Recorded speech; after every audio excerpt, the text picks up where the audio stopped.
Good day, everyone. I'm Angelo Simarabot, presenting my research about uplifting the skills in solving word problem using selected literacy strategies in mathematics grade 6 of Feliciano Cabuco Elementary School. For the introduction and rationale, the National Council of Teachers of Mathematics published the curriculum and evaluation standard for school mathematics in 1989 and it was revised in 2000. As a result, with the goal of achieving the department vision and mission, as well as effective teaching and learning, the teachers proponent are attempting to use several literacy tactics for Feliciano Cabuco Elementary School grade 6 students in order to improve their reading comprehension in word problem, notably in solving routinary and non-routinary word problem involving sum, subtraction, multiplication, and division. For review literature, according to Balak in 1994 defines mathematics as a human-created language for discussing abstract concepts such as numbers and space. He claims that the power of language is that allows scientists to build metaphor, which they refer to as models. Mathematical models allow us to think critically about physical phenomena and investigate their underlying concept in greater depth. Our traditional mathematics education prevented our kids of being fully literate, and it is more like training than education. Learning to perform operation on command similar to how a trained animals perform tricks is not the primarily goal of mathematical education. We have not mastered math unless we can apply it to a real life situation, according to Kennedy, Hanswick, Mestisto, and Tartel in 2005. For the research questions, the study will determine the effectiveness of utilizing various literacy strategies to grade 6 mathematics class. Specifically, it will seek to answer the following questions. What is the performance of two groups of respondents in the pretest, control group and experimental group? What is the performance of the two groups of respondents in the post-test, control group and experimental group?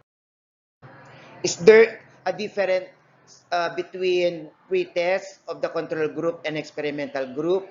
Number four, is there a significant difference between post-test of the control group and experimental group? Is there a significant difference between the pre-test and the post-test scores of the control group and experimental group? For the methods that I use are experimental design, teacher-made pre-test and post-test. I use also mean, SD, and rank order. For the result, will be posted in my screen. For the findings, so I use pre-testing measures, post-testing, scoring, and intervention. For the conclusion, both basic mathematical competence and literacy affect the ability of students in solving word problem compared to language literacy. Basic mathematical competence has more effect in determining the ability. Teachers should pay more attention to how students solve word problem in terms of how they use their mathematical competences. Examples, calculating using algorithm. And also how they use their language literacy. Example, understanding the problem, giving meaning to words, etc. In the context of word problem discussion, teachers are expected to discuss why certain information transform into certain mathematical models. The process of understanding mathematical words that are used in problem that and then interpreting them that them cannot be neglected as language literacy also contributed in this process.